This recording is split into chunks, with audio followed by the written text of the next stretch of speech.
Honourable Chairperson, Madam, I've been allotted 18 minutes by my party, so I hope I'll be able to get the entire 18 minutes. I'm starting my stopwatch now.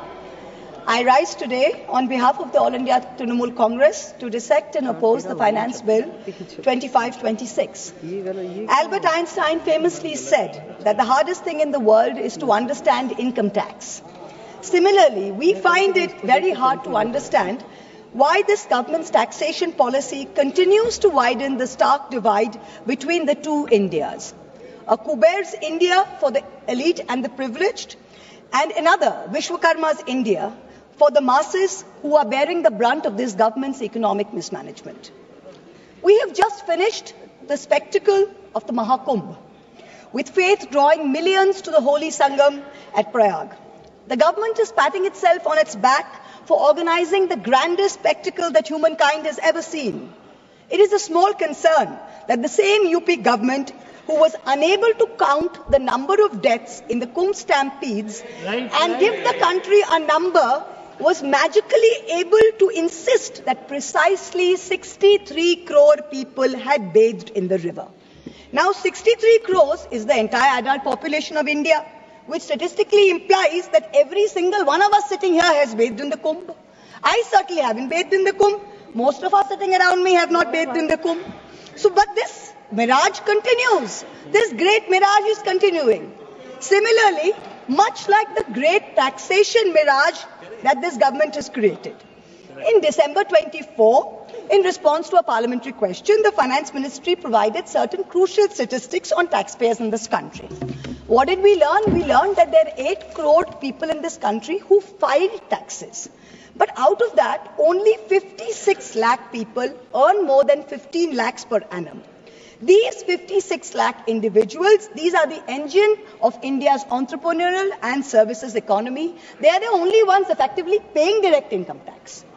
Now with the new exemption structure, those earning up to 12.5 lakhs annually will pay zero tax. Let's be clear, income tax is leviable only on 56 lakh people out of 140 crore population. Yet, we have a massive income tax department with supernormal snooping, police-like powers and unchecked discretion operating under the pretense of enforcement. What is the purpose of this? The 56 lakh people at least have a graded tax system, but for the rest of India, Vishwakarma's India, there is no relief. For the 139 crore people in Vishwakarma's India, GST is the great equalizer, but in the most regressive way possible. In financial year 23-24, the Government of India collected 20 lakh crores in GST, which comes to about 15,000 rupees per person. So a billionaire and a daily wage earner both pay GST on food, on transport and essential commodities. The government has done nothing to alleviate this burden. There is no discussion on reducing indirect taxes on essential commodities, no roadmap to ensure fairer wealth distribution. All social sector spending has actually seen contractions. Let me give you a few examples.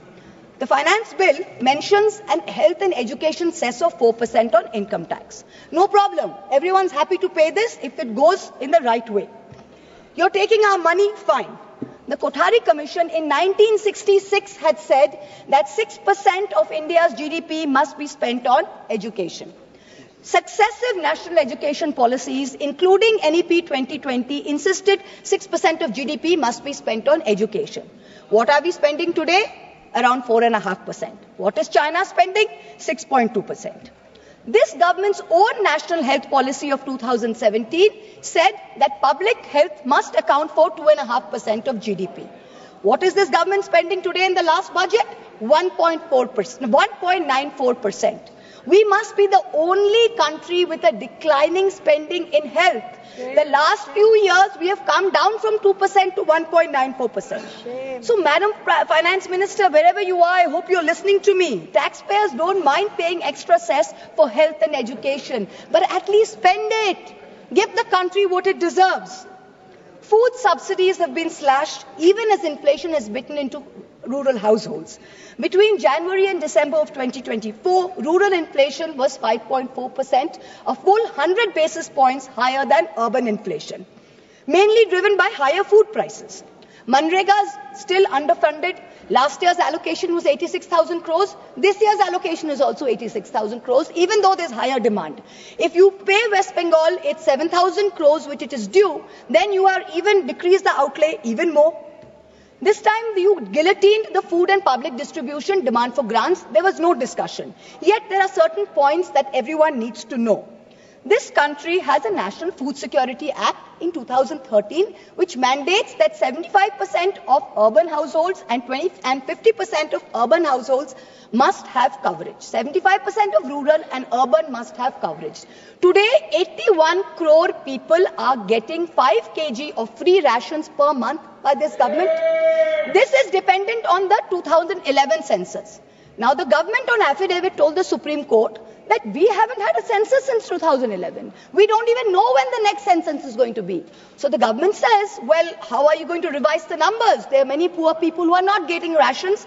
The new number is an extra 13 crore must be given rations. Government says, we don't know. We don't have a census. So Supreme Court says, what do you have? We have an unorganized migrant portal, the e-Shram portal. According to the e-Shram portal, 8 crore new people must be given rations. The government is steadfastly refusing to give this 8 crore people rations. Please note, these people are paying GST. They are paying GST. You're raising 20 lakh crores based on these people, yet you're not giving them 8 crores people rations per month according to the Food Security Act. Now, this kind of iniquity, I'm not comfortable with it. We certainly don't want this on our conscience. Certainly not. Now what we're talking about is that when you go to you keep saying democracy, democracy, democracy. The Honorable Prime Minister is talking to podcasts all over the world talking about freedom to criticize and democracy and democratic processes. We welcome it. But for a democracy to function, it is vital that its electoral processes be above board and above question. The legislative department in the law ministry is the nodal department which controls all spending for elections, for polls, for appointment for the poll members. The Honorable Finance Minister this year allocated 300 crores for voter ID cards, allocated 600 crores for election expenses, allocated 19 crores for EVM machines.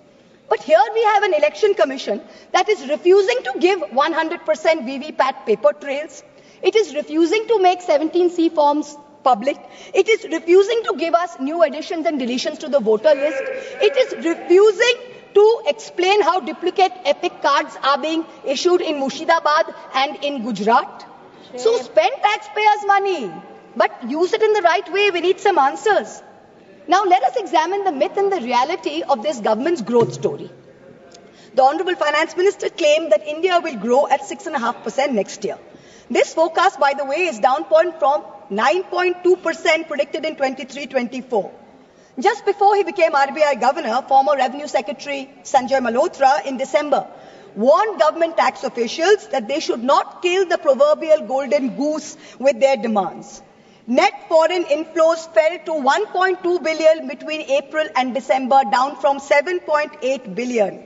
Private investment is weak. Manufacturing is stagnating at 17% of GDP. Rural unemployment is 9%.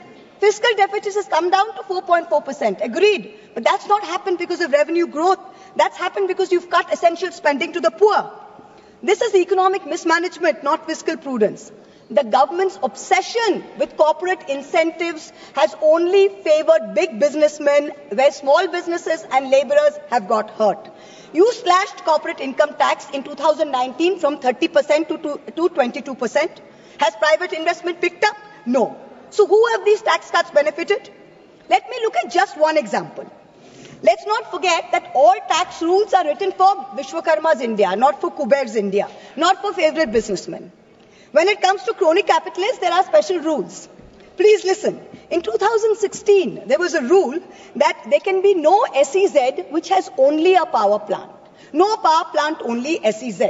But for a very special friend, Mr. A, this was done in Godda, Jharkhand. Mr. A received not only billions in benefits during the capex phase, but receives an ongoing benefit on no import duty for importing coal, no coal cess, no domestic supply obligation. Savings of clean energy cess were 320 crores per annum. Custom tax and GST benefits were another 2,000 crores. Now that things with Bangladesh have soured, the government has said you can sell power domestically. But have you recovered the back interest and the taxes which were meant for the SEZs?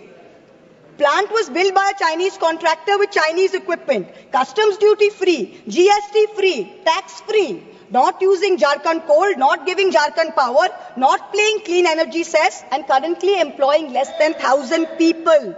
For some people, rules, laws, acts mean nothing. गरीब लहरों पे पैरे बिठाए जाते हो, समंदरों की तलाशी कोई नहीं लेता. Stock market investors, corporates, small business owners have all become victims of the worst kind of tax terrorism. According to the last budget receipt of July 24, total income tax under dispute was 10.5 lakh crores. This figure has doubled from 5 lakh crores in 2015 to 10.5 lakh crores now in 23. So much for the promise of eliminating tax terrorism. When you're looking at the CBDT's Action Plan 24-25, it gives us data on pending appeals. It's telling us every year there are more pending appeals than appeals which are being disposed of. So what kind of dispute resolution are we managing? It is estimated that there are 6 lakh pending appeals today. The Indian IT tax department has followed an adversarial approach. It unnecessarily pursues all appeals at all levels, regardless of outcome. And all your department officials, there is absolutely no penalty on pursuing frivolous regulation. So kahin bhi kuch bhi case laga do. There's bad drafting of tax laws, different interpretations. High courts are providing divergent opinions. There's confusion. The judiciary simply cannot handle this mountain of pending appeals. More than 17.5 lakh Indians have acquired foreign citizenship of another country in the past decade. An estimated $21,300 millionaires left India in the past 3 years alone. तुमसे दूर जाने की ख्वाहिश नहीं, पर तुम्हारी शक की डर से बहुत डर लगता है. तुमसे दूर जाने की ख्वाहिश नहीं, पर तुम्हारी शक की नजर से बहुत डर लगता है. This is what people are telling this government. GST is a nightmare. You are having to wade through 100 different tax rates, including cesses. Multiple rates, ensuing confusion has facilitated an alarming GST evasion of 2 lakh crores, almost double the 1 lakh crore evasion that was there in fiscal year 2023.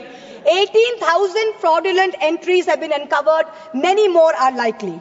Senator Barry Goldwater, the Republican senator in the United States, famously said that the Income Tax Act has created more criminals than any other act of government. This is really proving true in India's case.